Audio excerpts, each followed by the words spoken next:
Hello, everyone. Cinephile Mike here, and happy election day. I don't get political on here, but let me quickly say this regardless of your political views, I do hope everyone has gone out and voted already. I voted early, I made my voice heard. Everyone, I cannot say enough, has to get out there to do the same. And now, as far as making my voice heard, that is what I'm going to continue doing as I dive into day 69 of Oscar Rewind, my bi-weekly series of videos where I reflect on the earlier work of this past year's Oscar nominees and winners. As always, I'll be discussing the awards history for the film, the box office information, the critical response, and as always, these reviews will be spoiler-free. You can find older episodes here on the YouTube channel or on my website, cinephilemike.com.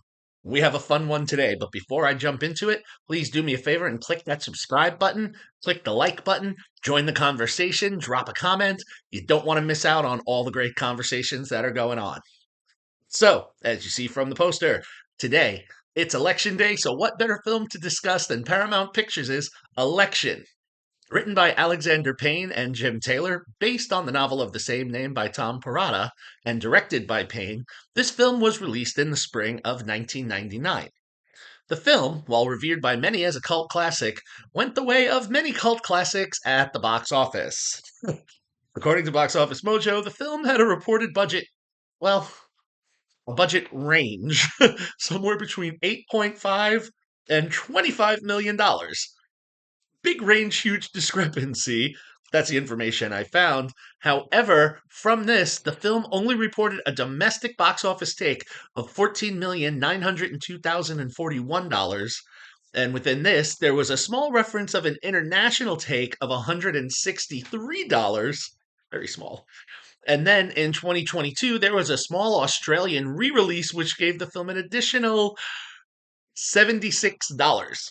So, depending if this film sat on the 8.5 side, it did okay. If it was on the 25, it was a box office failure because the film only has a worldwide take, as of this recording and posting, of $14,902,280. But again, as is the case with many cult films, and also some films like this, when they underperform at the box office, they're still well received. And critically, the film fared much better. According to Rotten Tomatoes, summarized from 116 views, Election currently sits with a 92% critical rating and a 78% audience score on the popcorn meter, held from over 50,000 ratings.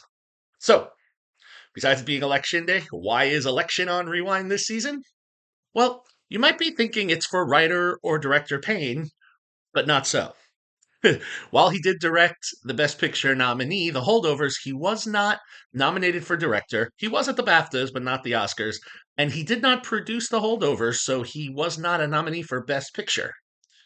However, his faithful editor, with whom he has worked on 8 of his films, Election being the second behind 1996's Citizen Ruth, Kevin Tent celebrated his second career nomination for Best Editing for The Holdovers. His first nomination was for another Payne collaboration, 2011's The Descendants. Tent also edited Nebraska, Downsizing, Sideways, and About Schmidt, many of them in themselves Best Picture nominees. As for its own awards journey, Election did have its own campaign. Payne and Taylor each received their first Oscar nod for Best Adapted Screenplay, the award they would win a few years later for Sideways, and the film received some love from the Independent Spirit Awards. At the ISAs, it won Best Screenplay, Best Director, and Best Feature Film. The film's star, Reese Witherspoon, in the role of Tracy Flick, was nominated for Best Actress, and her co-star, Jessica Campbell, as Tammy Metzler, was nominated for Best Debut Performance, also at the ISAs.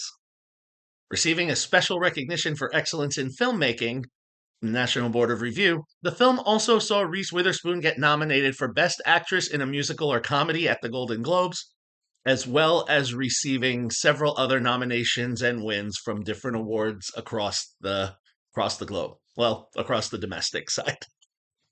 So, what is Election about if you're unfamiliar with this one? Well, I take you to Carver High School in Omaha, Nebraska. Mr. Jim McAllister, played by Matthew Broderick, is the favorite teacher in the school. And at work, on the surface, it seems everything is great. He's the teacher that the kids love to be in the class. He advises student government. He runs the clubs. He runs every day at the school. And he's just the guy that's always friendly. Everything looks great, again, from the outside. But at home, there's some challenges. Particularly, he's been a little frustrated trying to have a child with his wife, which, despite their best efforts, has not been easygoing. And also, in the previous school year, he began to hold some resentment towards one of his overachieving students, Tracy Flick, played by Reese Witherspoon, who, if you're looking for a comparison, if you haven't seen this film, if you've seen the show Glee, you could almost say that Rachel Berry was based on the character of Tracy Flick, from the skirts to the sweater vests to that high pitched energy of "I'm gonna be here." And Tracy is a part of every club. She is your typical overachiever, expects to go to one of the Ivy Leagues.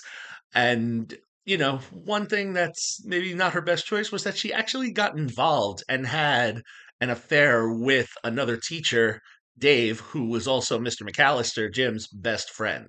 So as a result, Dave got fired. So Jim is holding a little animosity towards Tracy. And now to top things off, this year Tracy is running unopposed for student government president. And this doesn't make Jim that happy because that means he's going to have more interaction with her than he would care to.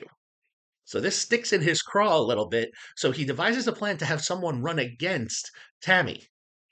Enter Paul Metzler, played by Chris Klein, the most popular kid in school, the high school quarterback, but unfortunately sidelined due to a broken leg from a vacationing accident. So, what better way to serve your school? Run for the student body. Run against Tracy. Mr. McAllister is right there to talk him and smooth talk him into running in that election, which greatly upsets Tracy. He hasn't earned the right to run in this. She's been doing the student government for years. Who does he think she is? He is. He's just going to win because he's the popular one. And so we will follow a very interesting campaign and election run for these two. Well, or we should say three, because we're going to add into the mix Paul's jealous adopted sister Tammy, played by the aforementioned Campbell. And the cause for the jealousy is quite an interesting one. And also, we will see Jim start to have kind of a midlife crisis and issues of, well, I don't really want to spoil it, but let's just say, based on the situations that he puts himself in, he has to now find a way out of this, which will take some very drastic actions.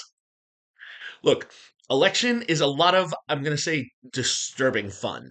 It isn't afraid to show like the dark places that we as a human species can go when we're pushed to the brink, albeit normally we are guided, if you break down like id, ego, super ego, we are more driven by ego. But here in this film, front and center, we have a group of characters that's really pushed by their ids. So it is heightened in that reality. Broderick, usually the hero and the likable one in the films, gets a chance to shine as the cringy adult who, he's a teacher. I'm a teacher. If I knew a teacher who did maybe one of any of the list of things he does, whew, he would be out on his rear before you could say, "What?" But his wide eyed innocence in this makes him endearing. So almost, almost sympathetic. And then you have Witherspoon, who had the 1-2 punch in 1999 with this role, and then the more reserved character she played as Annette Hargrove in Cruel Intentions. So she got to play two ends of the spectrum. But here, while absolutely in many ways annoying, she's also absolutely adorable as Tracy. It's very easy to believe her as this angsty teen who's ready to gouge your eyes out in one moment and then hug you psychotically in the next if it's serving her purpose. These two really go over the top at times in the terms of their acting, and that's a good thing for this film because this is a dark, broad comedy. If they had, brought this down and tried to ground this in a little more reality, the film would not play as well as it does.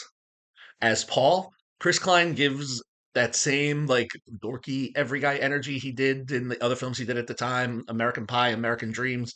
Not much here, but again, that aloofness is a good juxtaposition to Witherspoon's energy and Campbell's energies, who are over the top.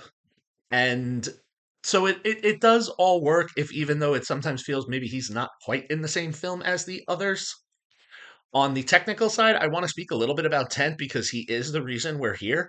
And he does some very clever parallel editing moves in this film where we intercut from so many different settings and scenarios, especially when we're jumping from flashbacks to present day, some great freeze framing to hear voiceovers and build up the humor and the moments. It's a lot of fun to watch and it zips a little bit, which is really going to keep you engaged. And Payne, look, I'm a huge fan of Payne, as many of his films he shoots in his native Nebraska and gives us, that slice of midlife Americana that can be very interesting to watch, that especially people like me, an East Coaster, doesn't always get to see. And while some of the more recent films like Nebraska, The Descendants, even this year's The Holdovers are grounded more in reality, Election goes over the top. And this heightened reality really lends to the comedy very, very nicely. This film is a delight to watch, one that I watch multiple times. I keep going back to. It's not a film that you're going to get something new out of it every time you watch it, but it is going to be an enjoyable watch. So for me, Election is a five-star film. I watch this film every November around Election Day just because it's great fun. It's a pure delight. Look, you're not if you just have to not take the film too seriously, and I think that's why the audience score may be a little lower than the critical score. The critics knew what kind of film this was intending to be. I think some of the audience maybe got a little confused. But look, there's a reason it's become the cult favorite that it has 25 years later. They've recently announced that they're planning to adapt the novel's sequel, Tracy Flick Can't Win, into a film starring Witherspoon, co-written by Taylor and Payne with Payne at the helm. So I only hope that we get that one soon. Will that be another five-star film? Well, we'll see if we ever get it. If you would like to watch or rewatch Election, as of this posting, it is streaming exclusively on Paramount Plus. So, there you have it. Again, happy Election Day, everyone. I hope everyone had a chance to go out, vote, make your voices heard. As always, if you like what you heard here, please click that subscribe button, click that like button, spread the word. You can follow me, Cinephile Mike, on all social media platforms and on Letterboxd. Lots of great stuff on my website, cinephilemike.com. And we are winding down. There are only 5 more episodes of Rewind this season, and then it's awards season 3. Short reviews coming to you every day as we count down to the 97th Oscars. It's going to be so much fun. Happy watching, everyone, and until next time, this is Cinephile Mike saying take a break and watch something new.